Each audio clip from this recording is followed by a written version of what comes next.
Hello friends, welcome to all of you in our new lecture of applied physics first. तो students, start करते हैं हम इस lecture में अपने chapter first units and dimensions को। तो यूनिट्स एंड डायमेंशंस को स्टार्ट करने से पहले बच्चों हम ये जानेंगे कि फिजिक्स क्या होती है, यानी कि भौतिक विज्ञान क्या होती है। चलिए स्टार्ट करते हैं। तो फिजिक्स हमारा जो वर्ड है ना, ये एक ग्रीक वर्ड है फ्यूसिस, उससे डिराइव किया गया है। फ्यूसिस का मतलब क्या होता है? नेचर, यानी कि प्रकृति। ठीक है, तो इस सब्जेक्ट में हम किसकी स्टडी करते हैं? नेचर की, और नेचर के फिनोमेना की स्टडी करते हैं। तो जो हमारा नेचर यानी कि प्रकृति होती है ना, ये दो चीजों से मिलकर बनी होती है, एक तो मैटर और एक एनर्जी, यानी कि द्रव्य और ऊर्जा। ठीक है, तो द्रव्य और ऊर्जा का अध्ययन और इनके अंतर संबंधों का अध्ययन को हम क्या कहते हैं? भौतिक विज्ञान कहते हैं। यानी कि the study of matter, energy and their interactions is known as physics. Okay, तो जैसे कि आप यहां पर जो भी चीजें देखते हैं, अगर इसमें मार्कर को ड्रॉप कर दूं तो ये नीचे गिरेगा। ठीक है, ये मार्कर क्या है? मैटर है, और मैं इसको जब ये नीचे गिरता है मैं इसको देखता हूं तो ये क्या है? एक फिजिकल फिनोमेना है। सूरज रोज सुबह उदय होता है, रोज शाम को अस्त हो जाता है, ये क्या है? एक फिजिकल फिनोमेना है। तो हम अपने चारों ओर जो कुछ भी देखते हैं नेचर में, वो सारी फिजिक्स में आती है बातें। ठीक है, तो बिल्कुल सिंपल वर्ड्स में कहना चाहूंगा तो ये कहूंगा मैं, the study of nature and its phenomena is known as physics. Okay, चलिए, तो फिजिक्स का मतलब तो आप समझ गए होंगे। अब लेकिन फिजिक्स का जब हम क्लासिफिकेशन करते हैं तो दो पार्ट में करते हैं, एक तो करते हैं फंडामेंटल फिजिक्स और एक करते हैं अप्लाइड फिजिक्स। तो फंडामेंटल यानी कि मौलिक भौतिकी और अप्लाइड यानी कि अनुप्रयुक्त भौतिकी। तो ये दोनों क्या होती हैं जानते हैं, चलिए। तो फंडामेंटल फिजिक्स यानी कि मौलिक भौतिकी का मतलब होता है study of principles of physics. मतलब क्या? भौतिकी के सिद्धांतों का अध्ययन। जैसे कि इस मार्कर को अगर मैं गिराता हूं, ठीक है, तो ये नीचे ही गिरेगा। ठीक है, ये किसका सिद्धांत है? ये है गुरुत्वाकर्षण का सिद्धांत, यानी कि थ्योरी ऑफ ग्रेविटेशन। ओके, चलिए, आप अगर ये आसमान जो नीला दिखाई पड़ता है तो ये किसकी वजह से दिखाई देता है? स्कैटरिंग ऑफ लाइट, यानी कि प्रकाश के प्रकीर्णन की वजह से। तो ये क्या है? ये फिजिक्स के प्रिंसिपल्स हैं, यानी कि भौतिकी के सिद्धांत हैं। तो फिजिक्स की वो ब्रांच यानी कि वो प्रकार जिसमें हम क्या करते हैं? फिजिक्स के प्रिंसिपल्स की स्टडी करते हैं, उसको हम बोलते हैं फंडामेंटल फिजिक्स। ओके, अब आगे चलकर जब इन प्रिंसिपल्स को हम रियल एप्लीकेशंस में लेकर आएंगे तो इसी को हम बोलेंगे अप्लाइड फिजिक्स। यानी कि अप्लाइड फिजिक्स का मतलब क्या हो गया? Application of principles of physics. जैसे कि हम फिजिक्स में पढ़ते हैं इलेक्ट्रोमैग्नेटिक इंडक्शन, यानी कि विद्युत चुंबकीय प्रेरण। अब हमने विद्युत चुंबकीय प्रेरण का यूज करके हमने एक जनरेटर बना लिया, तो ये क्या है? उसकी एप्लीकेशन है। तो इसी एप्लीकेशन को हम कहां पर स्टडी करते हैं? अप्लाइड फिजिक्स में। यानी कि application of principle of physics is known as applied physics. तो मुझे लगता है आपको क्लियर हुआ होगा कि फंडामेंटल फिजिक्स क्या होती है और अप्लाइड फिजिक्स क्या होती है। अब हम आगे चलते हैं, तो अब हम अपने चैप्टर को स्टार्ट करते हैं, यूनिट्स एंड डायमेंशंस। तो चलिए स्टार्ट करते हैं। तो यहां पर हमारे चैप्टर में सबसे पहले हमको देखना है क्वांटिटीज, यानी कि राशियां क्या होती हैं। तो anything which can be expressed in numbers, यानी कि वह सभी कुछ जिसको संख्याओं में व्यक्त किया जा सकता है उसको हम क्या कहते हैं? राशियां कहते हैं। थोड़ा सा और क्लियर करते हैं। तो देखो, जैसे कि हम लिख देते हैं लेंथ, यानी कि लंबाई, तो क्या हम इसको नंबर में दिखा सकते हैं? बिल्कुल दिखा सकते हैं। अगर मैं मैथ की बात करूं तो मैथ में भी कई प्रकार की राशियां होती हैं, जैसे कि एक्स हो गया, वाई हो गया, तो इन सबको हम नंबर्स में दिखा सकते हैं। तो ऐसी राशियां, वो सब कुछ जिसको हम नंबर्स में दिखा सकते हैं उनको हम क्या कहते हैं? राशियां कहते हैं। ठीक है, अब ये राशियां यानी कि क्वांटिटीज दो प्रकार की होती हैं, physical quantities and non physical quantity, यानी कि भौतिक राशियां और अभौतिक राशियां। तो फिजिकल क्वांटिटीज क्या होती हैं? The quantities which are related to any physical phenomenon and can be measured। मतलब वो सभी राशियां जो कि किसी भौतिकीय परिघटना से संबंधित होती हैं और जिनका हम मेजरमेंट यानी कि मापन कर सकते हैं, उनको हम क्या बोलते हैं? भौतिक राशियां कहते हैं। जैसे कि भौतिक राशियों से संबंधित कैसे? तापमान, क्या आप अपनी बॉडी का टेम्परेचर को मेजर कर पाते हो? बिल्कुल कर पाते हो, थर्मामीटर की सहायता से। तो ये क्या हो गई? एक भौतिक राशि होगी। ठीक है, जैसे लेके चलते हैं लंबाई, यानी कि लेंथ, क्या आप लेंथ को मेजर कर पाते हो? बिल्कुल कर पाते हो। ठीक है, मास यानी कि द्रव्यमान, क्या द्रव्यमान को आप माप पाते हो? बिल्कुल माप पाते हो। तो ये सारी क्वांटिटीज क्या हैं? आपकी फिजिकल क्वांटिटीज हैं। और इनका संबंध क्या फिजिक्स से है? बिल्कुल है। तापमान को आप महसूस कर सकते हो? कर सकते हो। लेंथ को भी आप देख सकते हो? देख सकते हो। द्रव्यमान को महसूस कर सकते हो? कर सकते हो। तो ये सारी चीजें क्या है? फिजिक्स से रिलेटेड हैं, तो इनको हम क्या बोलते हैं? Physical quantities. अब इसके बाद बात करते हैं नॉन फिजिकल क्वांटिटीज, यानी कि अभौतिक राशियां। तो ये अभौतिक राशियां कौन कौन सी राशियां हैं? तो the quantities which can't be measured are known as non physical quantities. मतलब क्या? ऐसी राशियां जिनको हम माप नहीं सकते उनको हम क्या कहते हैं? नॉन फिजिकल क्वांटिटीज कहते हैं। मैथमेटिक्स में हम ऐसी बहुत सारी क्वांटिटीज पढ़ते हैं जिनको हम नंबर्स में तो दिखाते हैं लेकिन हम उनका कोई मेजरमेंट नहीं कर सकते, तो ऐसी राशियों को हम क्या कहते हैं? Non physical quantities. तो समझ में आया होगा फिजिकल क्वांटिटीज क्या होती है, नॉन फिजिकल क्वांटिटीज क्या होती है। अब हम आगे चलते हैं, ठीक है। तो यहां पर फिजिकल क्वांटिटीज भी हमारी तीन टाइप की होती हैं। फंडामेंटल क्वांटिटीज यानी कि मौलिक राशियां, डिराइव्ड क्वांटिटीज यानी कि व्युत्पन्न राशियां, सप्लीमेंट्री क्वांटिटीज यानी कि पूरक राशियां। तो इन राशियों के बारे में जानने से पहले हम यहां पर मेजरमेंट वर्ड का यूज कर रहे थे। मेजरमेंट यानी कि मापन। तो पहले हम जान लेते हैं कि मेजरमेंट यानी कि मापन क्या होता है। तो जैसे कि आपके सामने एक डेफिनेशन लिखी होगी, finding the magnitude of a physical quantity numerically in terms of a definite unit. मतलब किसी भौतिक राशि का परिमाण एक निश्चित मात्रक में ज्ञात करना क्या कहलाता है? मापन कहलाता है। क्लियर है? चलो तो इसको थोड़ा सा समझते हैं हम। ये डेफिनेशन में मैंने एक्चुअली में बोला क्या है। तो जैसे कि मैंने तुम्हारे सामने ये बोला कि ये जैसे कि मार्कर है, चलो इसका एग्जांपल लेके चलते हैं। ये क्या है? मार्कर। मैंने तुमसे कहा इस मार्कर की लेंथ को मेजर करो। अभी हमने बात की कि लेंथ क्या है? एक फिजिकल क्वांटिटी यानी कि भौतिक राशि है। तो आपने लेंथ को मेजर किया। तो लेंथ को मेजर करने में आपने क्या दिखाया होगा? जितनी भी उसका एक नंबर आया होगा, मतलब कोई भी संख्या होगी, कोई संख्या दिखाओगे। मान लो आपने 10 दिखाया, साथ में एक यूनिट दिखाई होगी, मान लो 10 सेंटीमीटर दिखाई। तो 10 यहां पर क्या है? न्यूमेरिकल वैल्यू है। सेंटीमीटर यहां पर क्या है? यूनिट है। तो आपने ये मैग्नीट्यूड, इसकी लंबाई है ना, जो इसके परिमाण को, लंबाई के परिमाण को किस में दिखाया? एक संख्या में और एक यूनिट में। तो वही तो मैंने यहां पर बोला, finding the magnitude of a physical quantity numerically यानी कि संख्यात्मक रूप में, in terms of a definite unit. और ये क्या है? एक निश्चित यूनिट है। मतलब क्या? सेंटीमीटर हमें पता है कितनी डिस्टेंस होती है, लगभग इतनी डिस्टेंस को हम क्या बोलते हैं? सेंटीमीटर बोलते हैं। और यहां पर 10 सेंटीमीटर लिखने का मतलब क्या है? इसमें सेंटीमीटर 10 बार आए। समझ में आई मेरी बात? चलो तो आगे बात करते हैं हम न्यूमेरिकल वैल्यू यानी कि संख्यात्मक मान, और यूनिट यानी कि मात्रक। तो न्यूमेरिकल वैल्यू क्या होती है? A number that shows the magnitude, a number that shows the magnitude। अब जैसे कि मैंने तुम्हें यही एग्जांपल दिया था मार्कर की लेंथ का, ठीक है। तो इसमें देखना मैंने लिखा था 10 सेंटीमीटर। तो 10 सेंटीमीटर में यहां पर 10 क्या था? आपकी न्यूमेरिकल वैल्यू थी। और ये क्या दिखा रहा था? मैग्नीट्यूड दिखा रहा था। किसके टर्म में? यूनिट के टर्म्स में दिखा रहा था। तो इसी को हम क्या बोलते हैं? न्यूमेरिकल वैल्यू यानी कि संख्यात्मक मान यानी कि आंकिक मान। क्लियर? अब यहां पर देखो कि न्यूमेरिकल वैल्यू मैंने किसके टर्म्स में दिखाई? एक यूनिट के टर्म्स में। तो यूनिट क्या होगी? अ definite amount of a physical quantity. Definite amount of physical quantity मतलब किसी भी भौतिक राशि का एक निश्चित अमाउंट, ठीक है, एक निश्चित मात्रा। जैसे कि मैंने क्या बोला, इतनी कोई, ये क्या है? कोई डिस्टेंस ही तो है।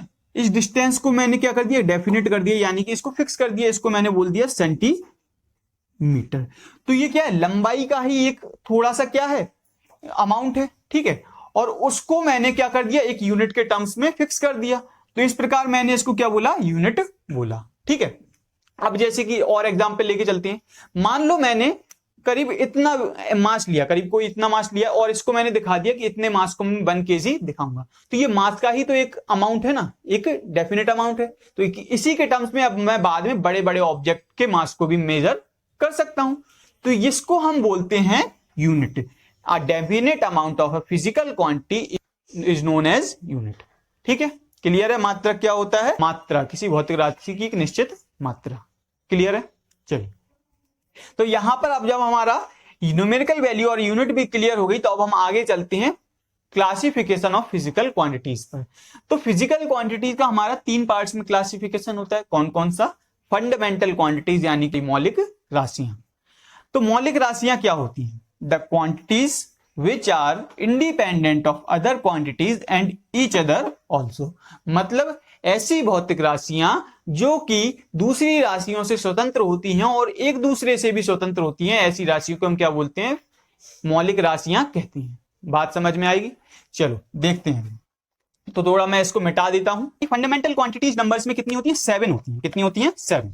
यानी कि जो हमारी फंडामेंटल क्वांटिटीज होती हैं ये कितनी हैं? 7 क्वांटिटीज होती हैं। ठीक है, ये कौन कौन सी होती हैं तो देख लेते हैं।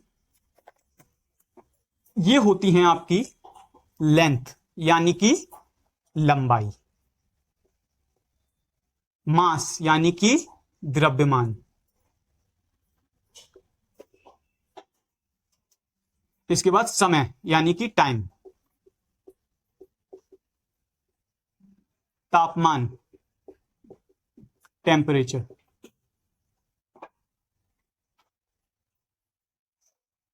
ओके। इसके बाद ल्यूमिनस इंटेंसिटी यानी कि ज्योति तीव्रता, ल्यूमिनस इंटेंसिटी,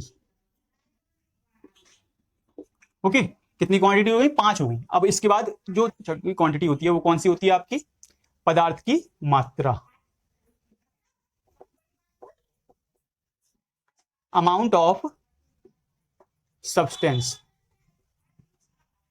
यानी कि, और इसके बाद जो 7वीं और आखिरी राशि होती है मौलिक राशि वो होती है आपकी विद्युत धारा यानी कि इलेक्ट्रिक करंट, ओके। तो ये 7 फंडामेंटल क्वांटिटीज होती हैं, ठीक है, जो कि एक दूसरे से रिलेटेड नहीं होती और दूसरी क्वांटिटीज पर भी डिपेंड नहीं करती। तो इसको समझने की कोशिश करते हैं। बताओ, अगर मैं इस मार्कर की लेंथ को मेजर करता हूं यानी कि मापता हूं, तो क्या मुझे कहीं पर भी इसके द्रव्यमान की जरूरत पड़ी है? बिल्कुल नहीं पड़ेगी। लंबाई को मापने में मुझे द्रव्यमान की जरूरत नहीं पड़ी। क्या समय की जरूरत पड़ी? नहीं पड़ी। क्या तापमान की पड़ी? नहीं पड़ी। तो इनमें से किसी भी क्वांटिटी की मुझे जरूरत नहीं पड़ी जब मुझे केवल लंबाई नापनी थी। ऐसी जब मुझे द्रव्यमान नापना होगा तो क्या मुझे इसकी लंबाई की जरूरत पड़ेगी? नहीं पड़ेगी। मतलब सीधी सीधी बात है कि फंडामेंटल क्वांटिटीज वो होती हैं जो एक दूसरे पर डिपेंड नहीं करती और ना ही दूसरी क्वांटिटीज पर भी डिपेंड करती हैं। अब इसके बाद बात करते हैं हम फंडामेंटल यूनिट्स यानी कि मौलिक मात्रक क्या होती हैं। फंडामेंटल यूनिट्स यानी कि मूल मात्रक क्या होती हैं। तो मूल मात्रक क्या हो गए? The units of fundamental quantities यानी कि मूल राशियों के मात्रकों को हम क्या कहते हैं? फंडामेंटल यूनिट्स कहते हैं। जिस प्रकार मूल राशियां एक दूसरे से स्वतंत्र होती हैं उसी प्रकार मूल मात्रक भी एक दूसरे से स्वतंत्र होते हैं। तो ये कौन कौन से मात्रक होते हैं? तो हमारी लेंथ का जो मूल मात्रक होता है वो होता है मीटर, ठीक है। मास का कौन सा होता है? किलोग्राम। समय का सेकंड, तापमान का केल्विन, ज्योति तीव्रता का कैंडिला, और इसके बाद पदार्थ की मात्रा का मोल, और विद्युत धारा का क्या होता है? एम्पियर। समझ में आया मेरी बात? तो ये इन 7 मात्रकों को बोलते हैं हम मूल मात्रक यानी कि मूल राशियों के मात्रकों को बोलते हैं मूल मात्रक। अब देखो, क्या मीटर किसी प्रकार से किलोग्राम से संबंधित है? बिल्कुल नहीं है। सेकंड से संबंधित है? बिल्कुल नहीं है। तो ये सारे मात्रक क्या हैं? एक दूसरे से स्वतंत्र हैं यानी कि इंडिपेंडेंट हैं। तो इनको हम क्या बोलते हैं? फंडामेंटल यूनिट्स बोलते हैं। तो मूल राशियां और मूल मात्रक समझ में आए होंगे। अब चलिए हम बढ़ते हैं डिराइव्ड क्वांटिटीज यानी कि व्युत्पन्न राशियों पर। तो व्युत्पन्न राशियां क्या होती हैं? The quantities which are derived with the help of fundamental quantities यानी कि ऐसी राशियां जो कि मूल राशियों की सहायता से व्युत्पन्न की जाती हैं उनको हम क्या बोलते हैं? डिराइव्ड क्वांटिटीज यानी कि व्युत्पन्न राशियां कहते हैं। जैसे कि एक व्युत्पन्न राशि का एग्जाम्पल क्या है? डिराइव्ड क्वांटिटीज का एग्जाम्पल लेके चलते हैं।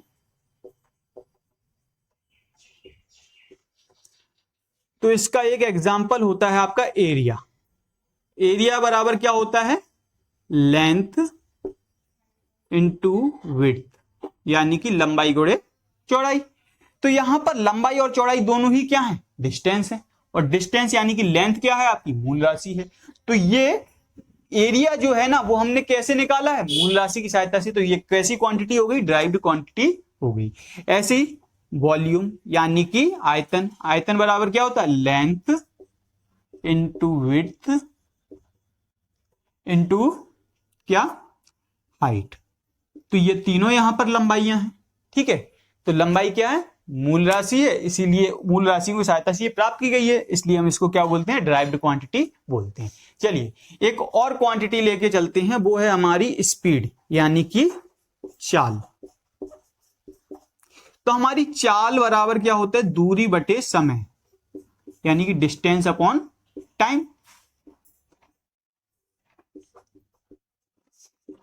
अब बताओ यहां पर डिस्टेंस कैसी क्वांटिटी है, ये है आपकी बेसिक क्वांटिटी यानी कि फंडामेंटल क्वांटिटी। टाइम कैसी क्वांटिटी है, ये भी फंडामेंटल क्वांटिटी है। और दो फंडामेंटल क्वांटिटी की सहायता से हमने कौन सी क्वांटिटी निकाली, स्पीड, यानी कि ये कैसी क्वांटिटी होगी, ड्राइव्ड क्वांटिटी। मतलब क्या हो गया, ऐसी क्वांटिटी फंडामेंटल क्वांटिटीज पर डिपेंड करती हैं, उनको हम क्या बोलते हैं, ड्राइव्ड क्वांटिटीज बोलते हैं। ऐसी आगे चलकर आपकी वेलोसिटी, एक्सेलरेशन, फोर्स, ये सारी क्वांटिटीज क्या हो जाएंगी, आपकी ड्राइव्ड क्वांटिटीज हो जाएंगी। क्लियर है मेरी बात। अब देखो इसके बाद हम देखते हैं डिराइव्ड यूनिट्स क्या होती हैं। डिराइव्ड यूनिट्स यानी कि व्युत्पन्न मात्रक। तो व्युत्पन्न मात्रक किसे बोलते हैं, व्युत्पन्न राशियों के मात्रकों को हम क्या कहते हैं, व्युत्पन्न मात्रक कहते हैं। या इसको ऐसे भी बोल सकते हैं, ऐसे मात्रक जो मूल मात्रकों की सहायता से प्राप्त किए जाते हैं उनको हम क्या बोलते हैं, व्युत्पन्न मात्रक कहते हैं। The units which are derived with the help of fundamental units are known as derived units. Clear. चलिए जैसे कि यहां पर स्पीड क्या है, एक ड्राइव्ड क्वांटिटी है, इसका मात्रक निकालता हूं, वो क्या होगा आपका, व्युत्पन्न मात्रक होगा, बिल्कुल होगा। तो स्पीड का निकालते हैं मात्रक। यहां पर दूरी आई है तो दूरी का मात्रक क्या होता है, मीटर। समय का सेकंड, तो चाल का मात्रक क्या हो गया, मीटर पर सेकंड हो जाएगा। अब यहां पर मीटर एक फंडामेंटल यूनिट है, सेकंड भी एक फंडामेंटल यूनिट है, तो फंडामेंटल यूनिट की सहायता से हमने ड्राइव्ड यूनिट निकाली है। तो इस प्रकार इसको हम क्या बोलेंगे, ड्राइव्ड यूनिट, मतलब ये फंडामेंटल यूनिट्स की सहायता से प्राप्त करिए। ओके क्लियर है। तो ड्राइव्ड यूनिट्स क्या होती हैं।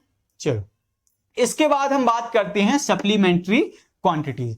जब हमने फिजिक्स की स्टडी करी तो हमने दो क्वांटिटीज ऐसी भी पाई जो ना तो आपकी क्या थी, फंडामेंटल थी और ना ही ड्राइव थी। ना तो ये मूल राशियां थी, ना ही ये मूल राशियों की सहायता से प्राप्त की जा सकती थी। तो उनको हमने क्या बोला, सप्लीमेंट्री क्वांटिटीज यानी कि पूरक राशियां। The quantities which are neither fundamental nor derived. Okay तो ये कौन कौन सी राशि हैं, तो सप्लीमेंट्री क्वांटिटीज दो होती हैं। तो हमारे पास दो सप्लीमेंट्री क्वांटिटी होती हैं। एक तो सप्लीमेंट्री क्वांटिटी है प्लेन एंगल यानी कि समतल कोण, ठीक है। दूसरी क्वांटिटी है सॉलिड एंगल यानी कि ठोस कोण या घन कोण, ठीक है।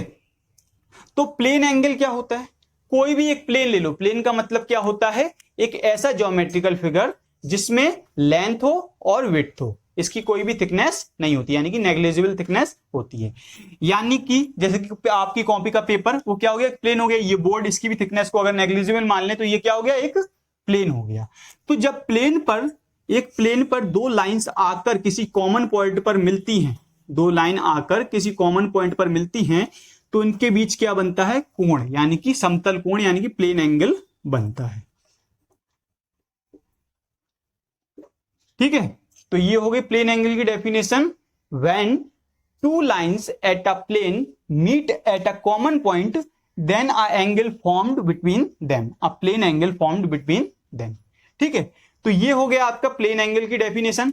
अब यहां पर प्लेन एंगल को किसमें मेजर किया जाता है, यानी कि पूरक राशि। इस पूरक राशि का मात्रक क्या है, पूरक मात्रक क्या है, तो ये है आपका रेडियन, यानी कि क्या है आपका, रेडियन,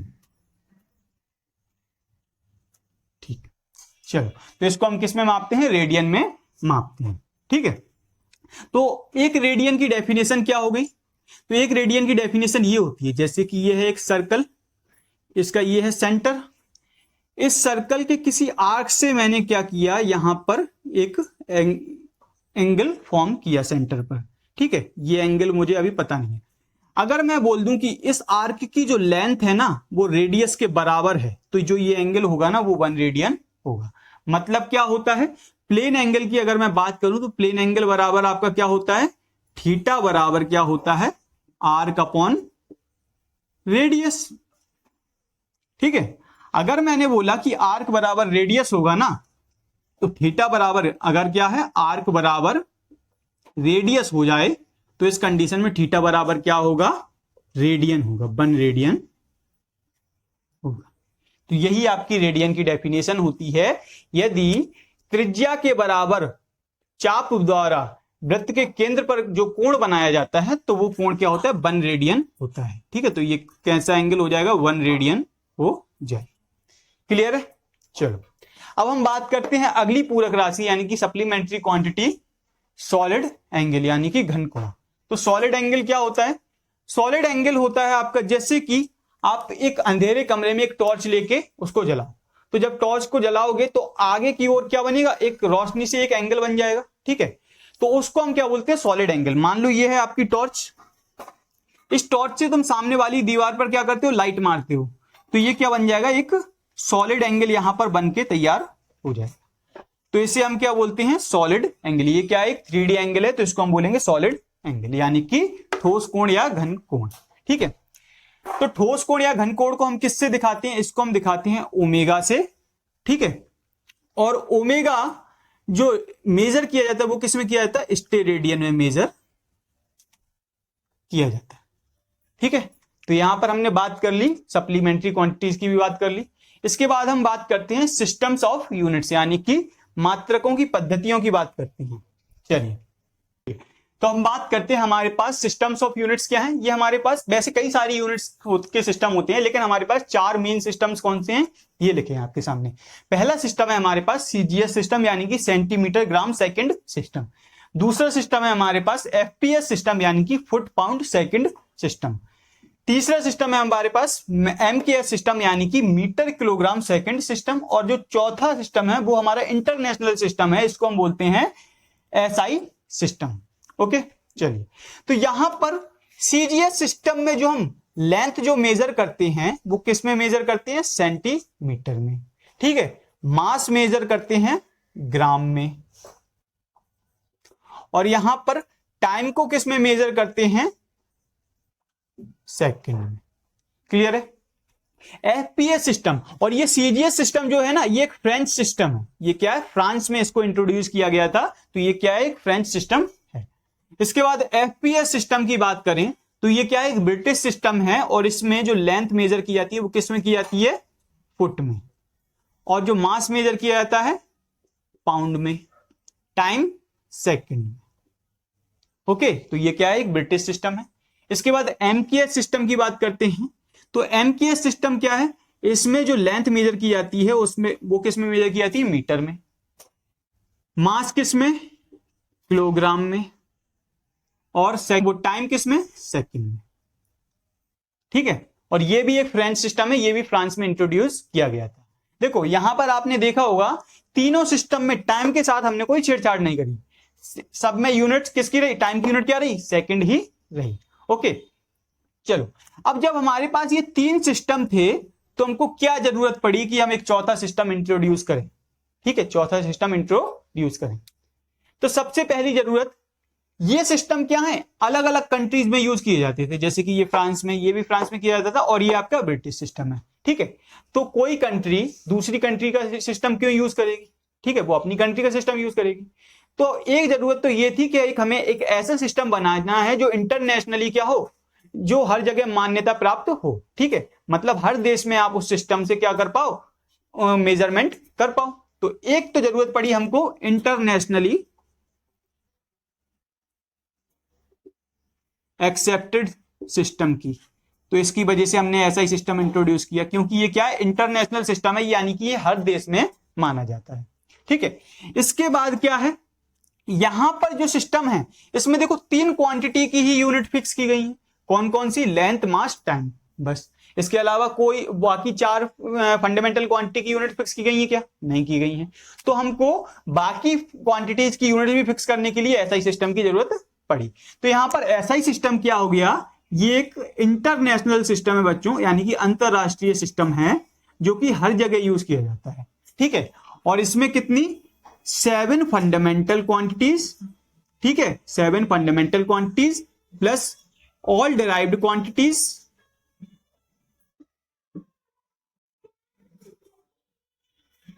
प्लस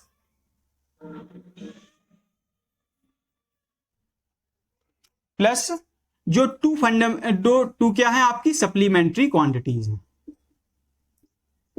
ठीक है, सप्लीमेंट्री क्वांटिटीज। तो ऐसा ही सिस्टम क्या हो गया, एक इंटरनेशनल सिस्टम हो गया। इसमें 7 फंडामेंटल क्वांटिटीज, सारी डिराइव्ड क्वांटिटीज और 2 सप्लीमेंट्री क्वांटिटीज को रखा गया है। तो ये है हमारी सिस्टम्स ऑफ मेजरमेंट। तो मुझे उम्मीद है आपको ये सारे टॉपिक समझ में आए होंगे। अगर फिर भी कोई डाउट रह गया हो तो कमेंट सेक्शन में बता देना। और इसके अलावा नोट्स के लिए आप वीडियो के डिस्क्रिप्शन में टेलीग्राम चैनल का लिंक दिया होगा, वहां से टेलीग्राम चैनल को जरूर ज्वाइन कर लीजिए। अब आपसे अगली वीडियो में फिर से मुलाकात होगी, तब तक के लिए धन्यवाद। जय हिंद, जय भारत।